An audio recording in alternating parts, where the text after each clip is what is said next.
Mansour Diop. Je suis le responsable de l'antenne centre du projet développement chaîne de valeur riz qui couvre les régions de Kaolack, Fatick et Thiès. Et comme vous le savez, le riz occupe une place très importante dans le secteur agricole du Sénégal. Depuis des années,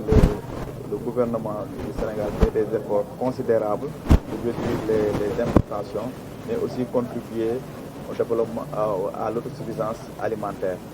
Donc c'est pour cela que le projet vient à point nommé pour apporter sa contribution face à ces efforts qui ont été consentis depuis quelques années. Donc on vise à vraiment réduire ces importations par l'augmentation de la production, mais aussi de la productivité, et aussi mettre en place des aménagements, surtout dans les zones pluviales, qui nous permettent d'augmenter les capacités de rétention des eaux au niveau des vallées, mais aussi réduire la salinité qui menace les terres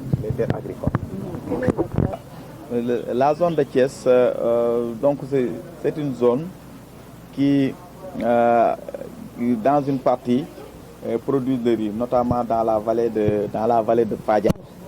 On note traditionnellement le développement de la culture du riz. Donc cette vallée qui est déjà identifiée, le projet compte apporter des aménagements, en même temps réduire la salinité qui est en train de menacer la vallée et le surpoids, réduire les activités agricoles. Donc notre intervention va se baser essentiellement sur l'amélioration des capacités de rétention de la vallée en termes d'eau, mais aussi réduire l'avancée de la langue salée. Et en plus, on va appuyer les producteurs qui sont en majorité composés de femmes par l'appui en matériel agricole pour réduire la pénibilité du travail, mais aussi faire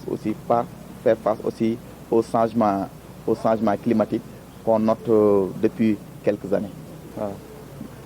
Le financement de ce projet tourne autour de 41 millions d'euros, financés par l'État du Sénégal et la Banque islamique de développement sur une durée de 5 ans. Cette manne financière va nous permettre non seulement de faire des aménagements, des digues anti-sel et des digues de retenue, mais aussi développer la filière semencée par l'appui des structures comme l'ISRA, les DRDR et l'IMP pour qu'ils puissent en plus produire des semences de qualité, mais aussi améliorer la fertilité des sols.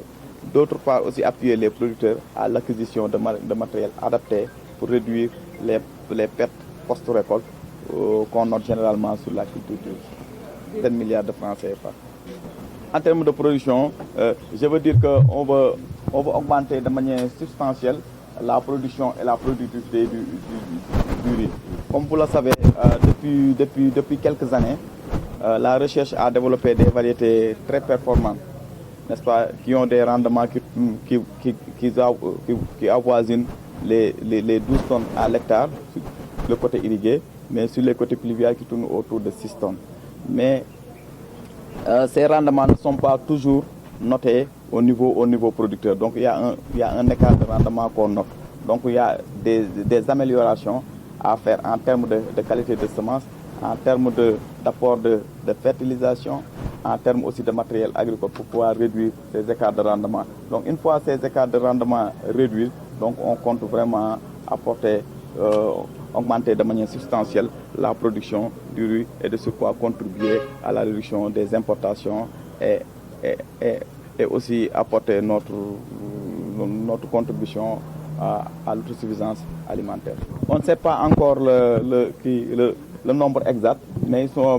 aussi une part très importante, surtout dans la vallée de Fadial, qui polarise plus d'une dizaine de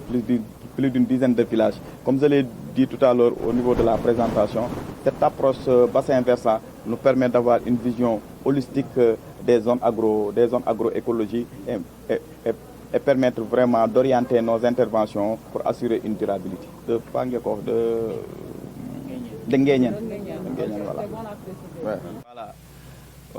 Man maa ngi tudd Massi Diop man maay responsable projet PDC vert fii ci zone centre bi nag bu ñu ko waxee mi ngi ëmb région yu Thiès Fatick ak Kaolack. projet bi nag li ko tax a jóg mooy jéem a xool nan la ñuy fexe ba mbayum ceeb gën a law ci Sénégal parce que ceeb bu ñu ko waxee dafa nekk mbay mu am solo ci dundu Sénégal mais aussi ci économie réew mi. parce que bu ñu xoolee li nga xam ne moom la ñuy jéggaani di ko jënd ci ceeb bu ñu ko xaymaa ci ay koppar yu takku la te loolu yëpp waroon naa war a mën a xaj ci suñu koom-koom loolu moo tax ñu ne nañ jéem a fexe ba mbayum ceeb moomu ñu lawal ko yokk ko ba autosuffisance en riz bi ñuy wax ñu mën see egg ba pare aussi ñu daal di jéem a xool nan la ñu mën a wàññee importation yooyu nga xam ne moom la ñuy def ci mbayum ceeb bi.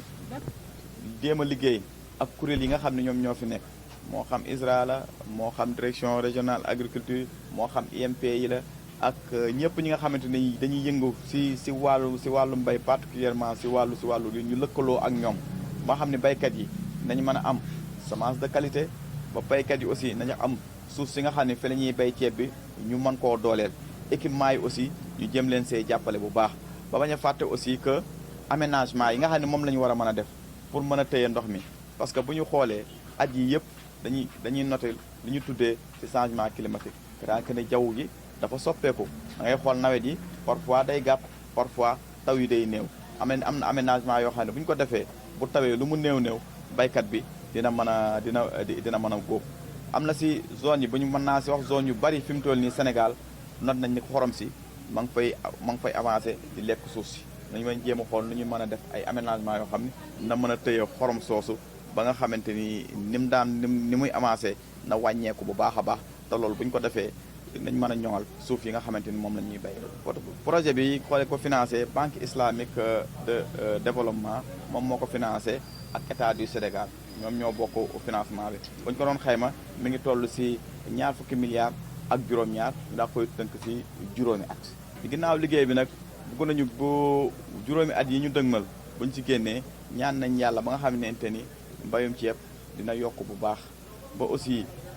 importation yi nga xam ne moom la ñuy def waxoon naa ko mu daal di wàññeeku aussi baykat yi nga xam ni ñoom ñoo nekk di bay ceeb aussi seen koom-koom yokk ñu ko waxee aussi chaîne de valeur bi ñu ko tuddee mooy càllali nga xamante ni moom moo lëkkale ñëpp nga xam ne dañuy yëngatu ci mbayum ceeb boobu aussi mu daal di dëgër lool parce que loolu bu ñu ko defee rek ci la ñu mën a amee résultats yi nga xam ne moom la ñu bëgg. comme ni ñu ko waxee jiwu dafa nekk loo xamante ni lu am solo la ci mbay particulièrement ci mbayum ceeb parce que am na ay xeetu jiwu yu bari yoo xam ni Sénégal ak service de recherche yi nga xam ne moom la ñu yore jëmbal nañ ko te loolu projet bi da see bëgg a sukkandiku pour lawal ko ba nga xamante ni baykat yëpp dañu ci jot te bu ñu waxee jiwu dafa war a nekk dafa war a doy ba pare nekk qualité bi nga xamante ni moom la baykat bi soxla ba pare méngóog fi nga xam ni moom la koy bay moo xam ci zone bi nga xam da koy bay dafa xaw a am xorom wala dafa nekk foo xamante ni taw moom moo koy ñëwal loolu yëpp dañ see bugg a liggéey maa xam ne baykat bi bu ñu ko joxee jiw rek fa mu koy jiw na si war a mën a am yaakaar. xool si zone Thiès bi nga xam ne moom lañ nekk nii am na zone boo xam ne moom ña ngi fay bay ceeb te loolu sax nekk na lu yàgg parce que nekk na seen aada bayum ceeb boobu noonu mais dañoo xool ni at yi yëpp ñu génn xorom si dafa commencé di ko nangu loolu moo tax ñu ne il faut que ñu jéem a xool nan lañ fay defee aménagement zone boobu nag bu ñu ko wax moom mooy zone Fadial bi mi ngi nekk si département Mbour si commune Nguéniène donc te léegi nag gox boobu bu ñu ko xoolee dafa lëng ay dëkk ay gox-goxaat yu bari lu mat fukki ay village yoo xam ni ñoom ñi ngi yëngatu foofu ñu yaakaar ni foofu bu ñu fa defee dara loo xam ne na mën a permettre baykat yooyu ñu gis ci seen bopp donc na mën a làmbu ay producteurs yu bari